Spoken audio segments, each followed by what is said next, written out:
Gündem çok sık değişiyor. Hangi gündemi yakalayacağımıza doğrusu şaşırıyoruz. Ama en son bizi sıkan, canımızı sıkan ve bizi çok yoran bir ekonomik krizle baş başa kaldık.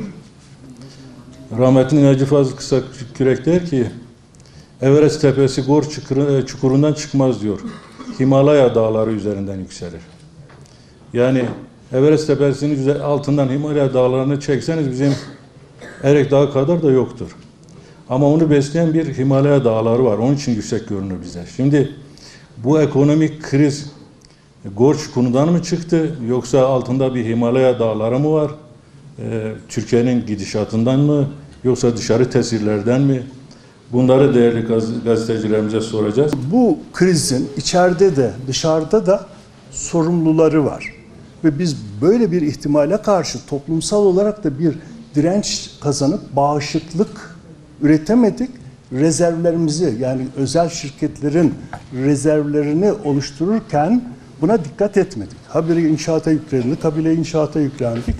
Sonunda şimdi devletin de, milletin de, dışarıdan yapılan müdahalenin de üst üste gelmesiyle bir kriz yaşıyoruz. Bu kriz aslında Türkiye'yi, bakın, bizi dizüstü düşürmezler, ayağa da kaldırmazlar.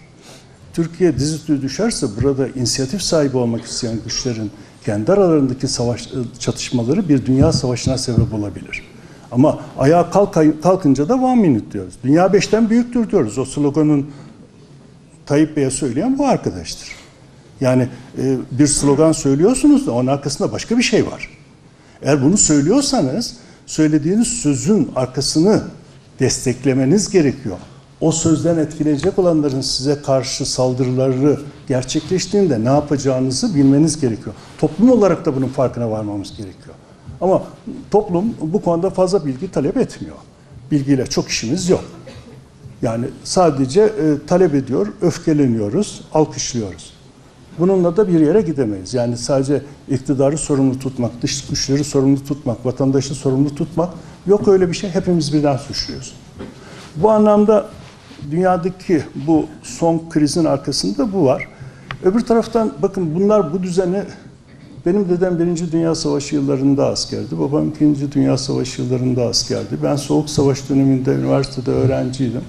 Böyle giderse benim çocuklarım yeni bir dünya savaşını da görecekler.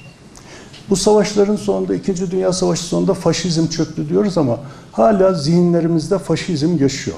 Müslümancılık da faşizmdir, Türkçülük de faşizmdir, Kürtçülük de faşizmdir. Ben Müslümanım, Müslümancı değilim. Akıllıyım, akılcı değilim.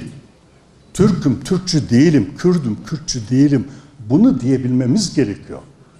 Haksızlık kimden gelirse gelsin, kime yönelik olursa olsun, mazlumdan yana zalime karşıyım. Zalim babam da olsa, mazlum düşmanım da olsa diyemiyoruz.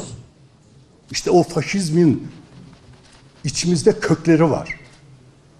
Tarikatçı olabilirsin, tarikatın olabilir ama bir sufi olabilirsin ama tarikatçılık yapamazsın. İşi ehline vereceksin. Ehliyet ve liyakat imandan önce gelecek.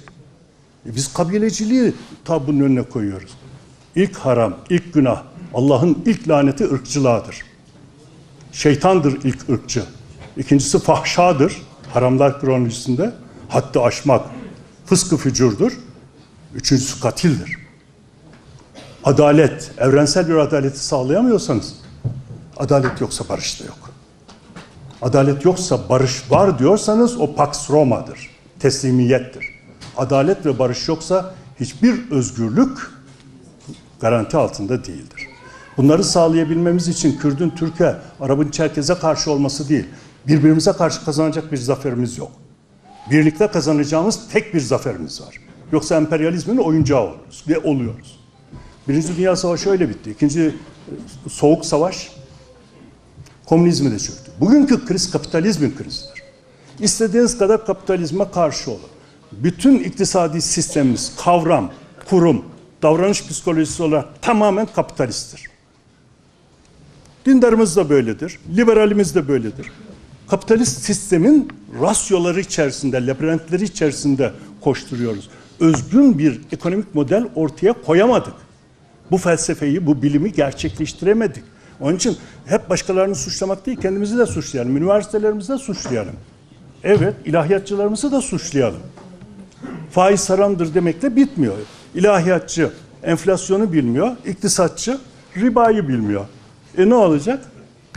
Savrulup gidiyoruz yani. O zaman kendimizi de eleştirmemiz gerekiyor. Biz ekonomi için mi yaşıyoruz? Yoksa yaşamamız için mi ekonomiden faydalanıyoruz? Faydalanmamız gerekir.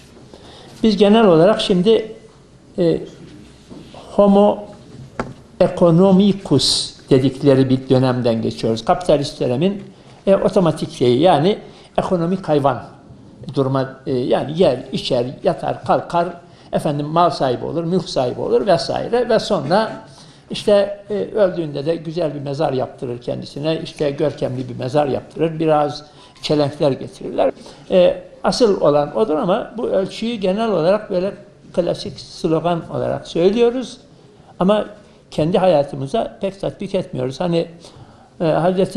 Musa zamanında Karun dedi ki Hz. Musa'ya, bana ilmi simyayı öğret. Yani her tuttuğu şeyden altın elde etmeyi öğret. Öğrendi. Öğretildi denilir. Bu bir güzel bir şeydir. Ve sonra o kadar çok altın sahibi oldu, o kadar çok altın sahibi oldu ki sonunda yani hatta sadece sahip olduğu altın mahzenlerinin altın anahtarlarını taşımak için 9 deve kervanı lazım gelmiş. Yani bir iktidar binlerce karar veriyor. Bunlardan bir kısmı yanlış oluyor. Ve bu yanlışları acaba yanlış bu düzeltelim diyebilecek bürokrasi içerisinde birileri var mı? Muhalefet var mı? Medya var mı? Bu söylenemezse o zaman yanlışlar devam ediyor. Yanlışlar söylenemiyor ve yanlışlar kronik hale geliyor. Bu örneği verdim. İran tabii çok ekstrem bir örnek. Biz tabii ki o konumda bir ülke değiliz. Fakat bizde de son zamanlarda özellikle dışarıdan bize doğru bakanların, mesela girişimcilerin, sermayedarların ürkmelerine neden olabilecek bir takım sorunlar ortaya çıkıyor. Yani acaba burada hukuki güvence var mı? Ben buraya yatırım yaparsam sorun çıkar mı? İnsanlar fikirlerini tam olarak söyleyebiliyor mu? Mesela burada yanımda bunun çok yakın zamanlarda yaşanmış bir örneği, Abdurrahman Bey'in örneği söylendi.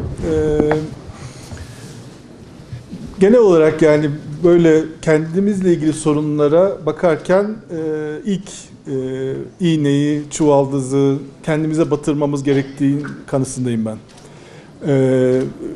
Çünkü yani bütün dünyada zaten büyük güç mücadeleleri var, devletler arasında oyunlar var, büyük güçler arası mücadeleler var. Fakat bunların hepsi zaten bu işin bir parçası. Bunlarla ilgili eğer bir saldırı altındaysak, bir sorun varsa bunda da mücadele etmek zorundayız.